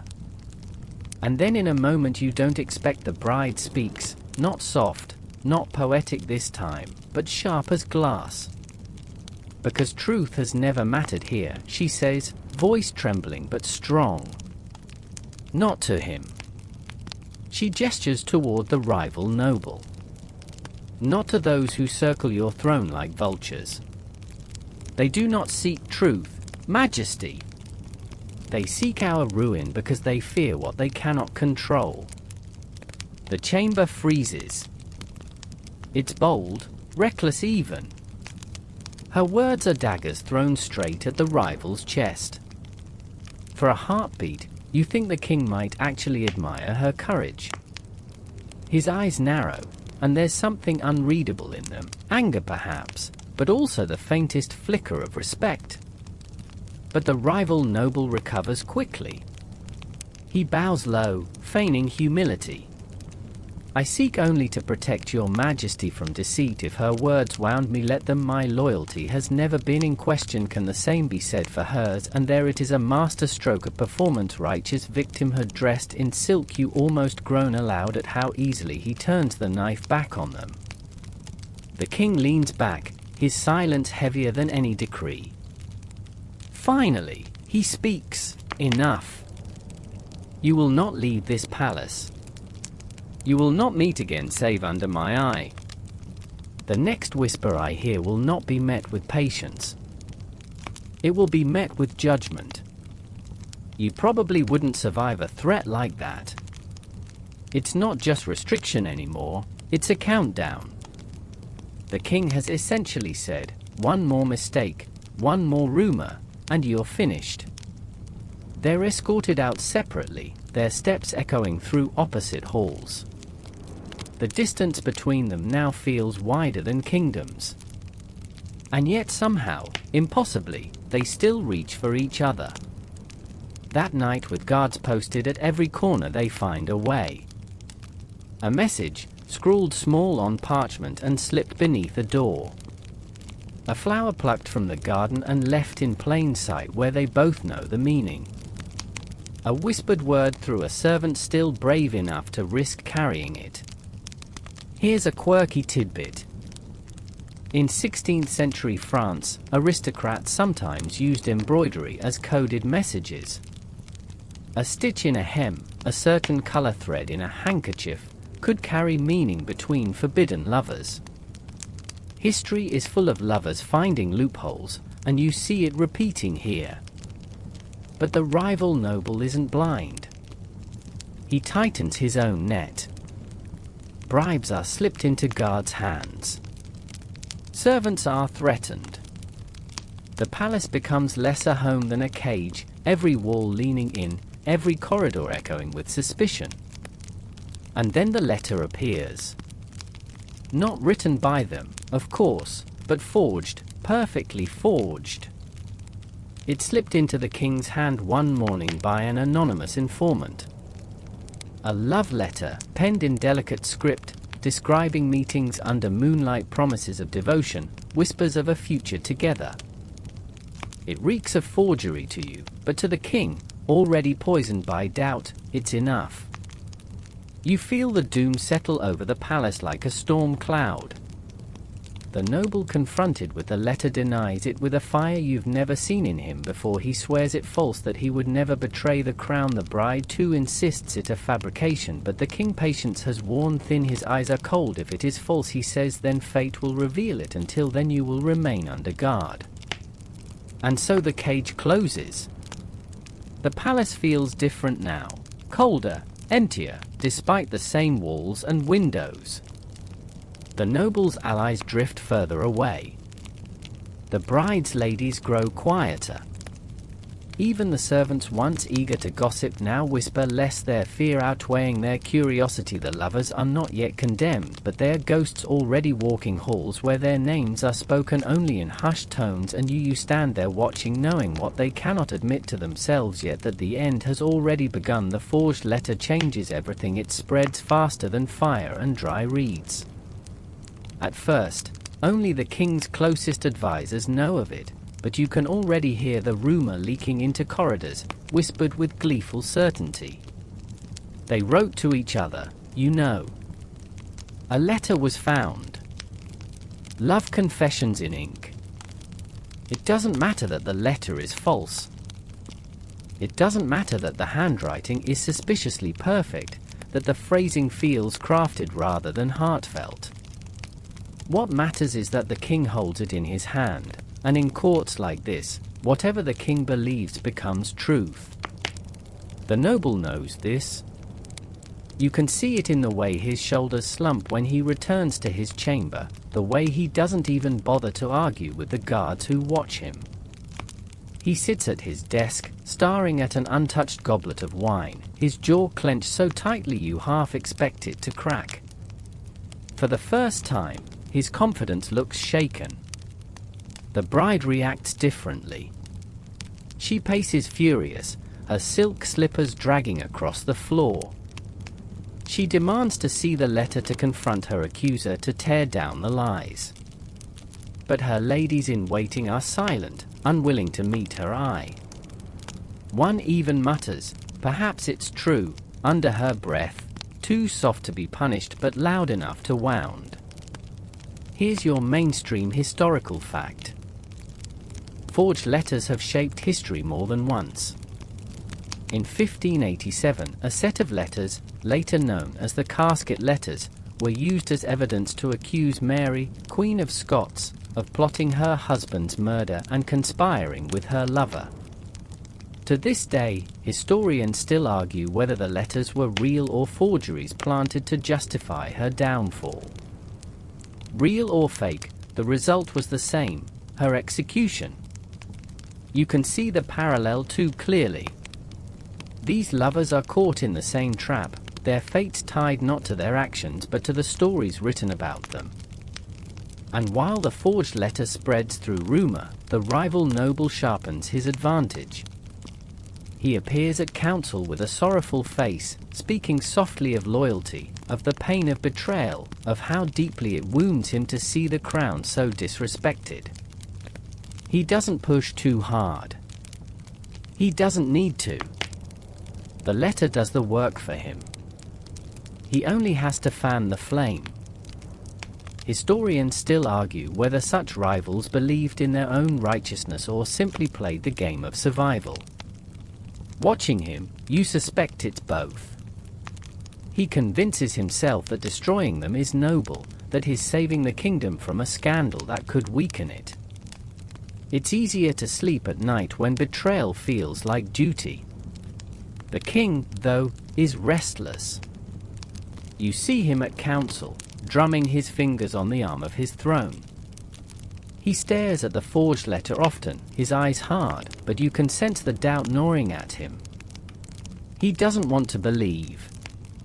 Perhaps he even cares for the bride in his own complicated way.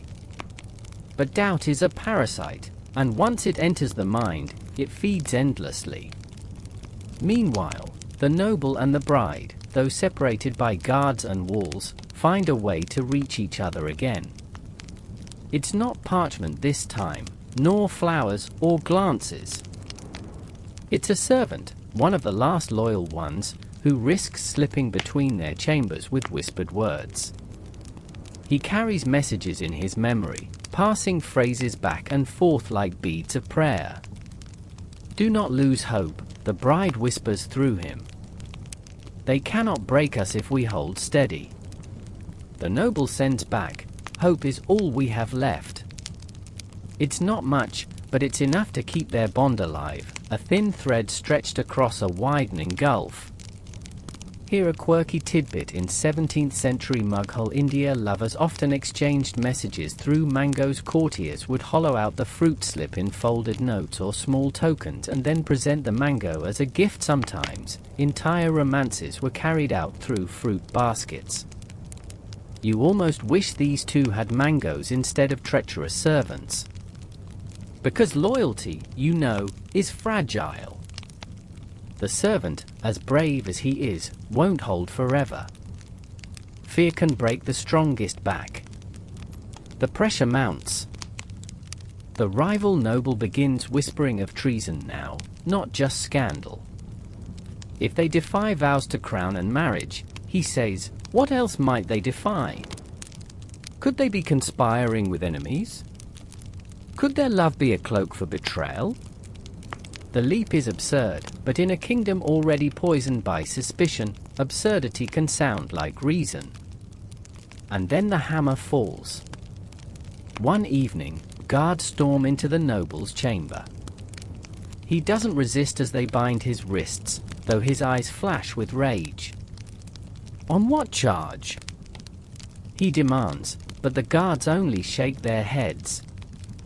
In the bride's chamber she is seized as well, a lady shrieking in fear. She struggles, shouting for the king for justice, but her cries are swallowed by the heavy silence of soldiers who obey orders without question. They are brought not to the throne room but to a smaller, darker chamber beneath the palace. It smells of damp stone and smoke, a place built for intimidation. Here accusations are not debated, they are carved into the air until they stick. The rival noble is waiting, of course. He unrolls the forged letter dramatically as though revealing holy scripture. Here is proof, he declares. Ink betrays what lips deny. The noble snarls, that is not my hand. The bride spits fury. These are lies crafted by cowards. But their protests sound thin in the cold stone chamber. The rival doesn't argue. He doesn't need to. He only has to lay the letter down and let silence do the rest. You probably wouldn't survive this kind of trap. If someone presented a false letter with your name scrawled at the bottom, would you even know how to prove it wasn't yours? Would anyone believe you, especially if believing you meant standing against power? The king himself arrives at last. He doesn't look at them immediately, he looks at the letter, staring at it as though it holds all the answers. Then his eyes rise heavy with exhaustion and anger. I gave you chance after chance, he says. I warned you. I restrained you. And still whispers become louder. Tell me now for the last time, is this true? The noble opens his mouth, but the bride speaks first. Her voice is fierce, unwavering. It is not true, and if you choose to believe this scrap of ink over the years of loyalty we have shown, then the fault lies not with us, but with you. The chamber gasps, even the guards stiffen, eyes darting to the king. You almost wince. It is bravery, yes, but bravery has sharp edges, and here it cuts deep. The king's face hardens, his knuckles whiten against the forged letter. For a long, unbearable silence no one breathes. Then finally he speaks. Enough. You will be kept apart. You will be watched until judgment is passed, and when it is, it will be final. They are dragged away, each in opposite directions. Their cries echo down the stone halls until even the echoes are swallowed. And you are left in the silence, feeling the walls close in, knowing that the story is rushing toward its climax. The lovers are alive, yes, but their love has been declared a crime, and crimes in kingdoms like this are seldom forgiven. You're not allowed near them anymore. The doors that once opened with little more than a nod are now barred with heavy locks, and the corridors that once hummed with the chatter of courtiers are suddenly lined with guards who stand too still, eyes blank as statues. You feel the weight of history closing in, the kind that doesn't care about truth, only about outcomes carved by power and fear. The bride is confined to a chamber that might once have been a library. Its windows are shuttered, the tapestries pulled down, leaving the walls stark and cold.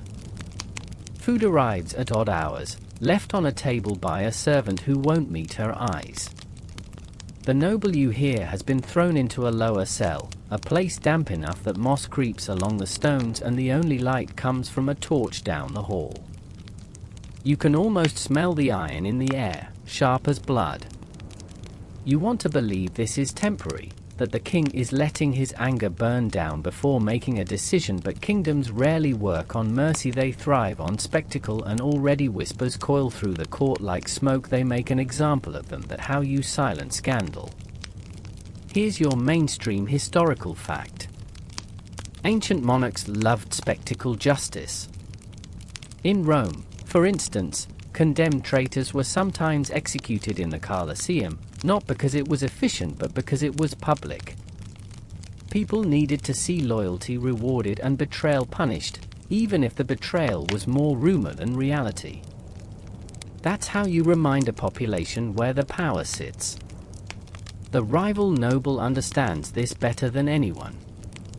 He begins crafting stories, slipping them into the ears of merchants, priests, and foreign envoys.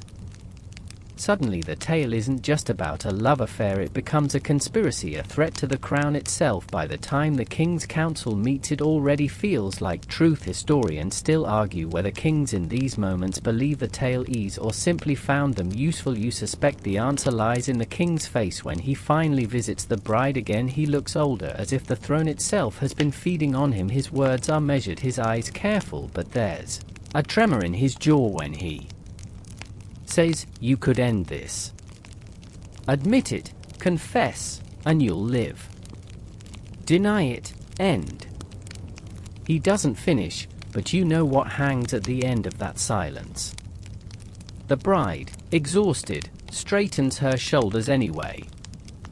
"There is nothing to confess," she says, her voice steady. "Love is not a crime, and lies are not truth." You can almost hear a drumbeat in the silence that follows. The king stares at her for a long time, and you wonder whether he envies her courage or despises it. Finally, he turns away, muttering something about the dignity of the crown. The door slams shut behind him. The noble in his cell has his own visitor. Not the king, not even the rival noble, but a priest. Old, stooped, with eyes that carry the weight of too many last confessions. He sits on the stone floor beside the prisoner and says softly, "There is a way to spare your soul. Speak the truth before the rope or the blade takes you." The noble laughs bitterly. "And if the truth is that I love her," the priest hesitates, "then God will judge that love, but men will not. Men will call it treason." It's such a small exchange, yet it burns. Because you see the trap for what it is. No matter what they say, they lose. Deny it and they're liars. Admit it and they're guilty. Love, which once gave them strength, has become the weapon used to break them. Here's a quirky tidbit. In medieval France, there was a practice called the court of love. It wasn't a real court with laws. It was more like a salon where noble women debated questions of romance, fidelity, and passion. The rules were whimsical, the judgments playful. Imagine if our lovers had been judged there instead, with poetry instead of swords, riddles instead of chains. You might be laughing instead of holding your breath right now. But this is not a court of love. This is a kingdom, and kingdoms need endings. The trial is announced. Not a trial in the sense you or I might imagine, fair, impartial with evidence weighed carefully. No, this is theater. The hall is prepared, banners unfurled, seats filled with nobles and merchants and priests, all eager to see the downfall of scandalous lovers. The rival noble ensures his allies sit in prime places, ready to murmur agreement at the right moments. The bride is brought in first. She wears no jewels, only a plain gown, yet she carries herself as though still draped in gold. The noble follows, chained but upright, his gaze steady despite the bruises darkening his wrists. When they see each other across the hall, something flickers in their eyes, a spark that refuses to be crushed. The charges are read aloud. Betrayal of vows, conspiracy against the throne, defiance of divine order, heavy words, repeated in tones that leave no room for innocence. The forged letter is displayed, held up like sacred relic. Murmurs ripple through the crowd as though ink on parchment were enough to damn 2 souls forever. The noble speaks in his defense. He does not deny his affection for her, though he refuses to call conspiracy. "If I have sinned," he says, voice ringing clear, "it is only in loving too deeply, and if that is treason then this kingdom is poorer than I imagined." The bride defense is sharper. If you condemn as she tells them, it will not cleanse your kingdom of scandal, it will stain it with injustice. Our love is not the threat, you are for fearing it. For a moment the hall is silent and you wonder, just wonder, if hearts are swayed. But then the rival noble stands, his face grave, and reminds them all of duty, of loyalty, of the need to protect crown and realm. Applause breaks the silence, loud enough to drown any flicker of sympathy. Historians still argue whether trials like this were predetermined or whether there was ever a real chance of acquittal. But sitting here, listening to the crowd, watching the king grip the arms of his throne, you know the answer. This was decided long before the first word was spoken. The verdict comes swiftly, guilty both of them. The hall erupts, some gasping, some nodding, some cheering with a cruelty that makes your stomach churn. The noble closes his eyes as though bracing against a blow. The bride lifts her chin, her face pale but unbroken. Their sentence, public execution, not immediate of course. No, that would be merciful. It will be in 3 days' time in the square before the palace where all can gather to watch, because kingdoms are built not just on justice but on spectacle, and nothing draws a crowd like forbidden love punished. That night the bride and noble are allowed one final meeting, though watched by guards. They sit across from each other, hands chained, the flickering light of a single candle between them. Neither speaks at first. What can you say when words are too small for the end of everything? Finally the noble whispers, "I am sorry, not for loving you but for bringing you to this." She shakes her head, "You did not bring me here, love did, and I do not regret it." Their hands, though shackled, inch toward one another, fingertips brushing across cold iron. It is perhaps the last time they will touch. And you watching feel a lump in your throat, because this isn't just history anymore. It's not just names in a chronicle, faces on a faded tapestry.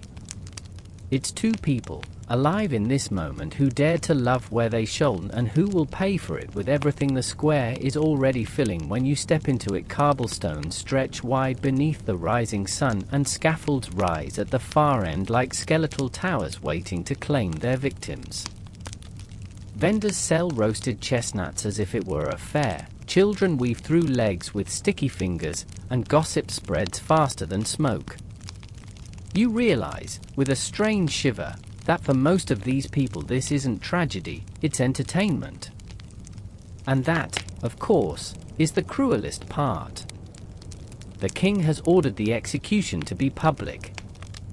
He believes this will cleanse the scandal, cement authority, and remind the kingdom that love, even beautiful, impossible love, is powerless against the crown. It is as much about theater as punishment. Here's your mainstream historical fact. In Tudor England, public executions were treated as moral lessons and spectacles. Anne Boleyn's beheading in 1536 drew thousands who came not only to watch but to hear her final speech, which historians still argue about. Did she praise the king to save her family? Did she confess to crimes she never committed? Or did she cleverly balance her words so that her dignity remained intact? No one can say for certain. What is certain is that her execution was remembered longer than most battles.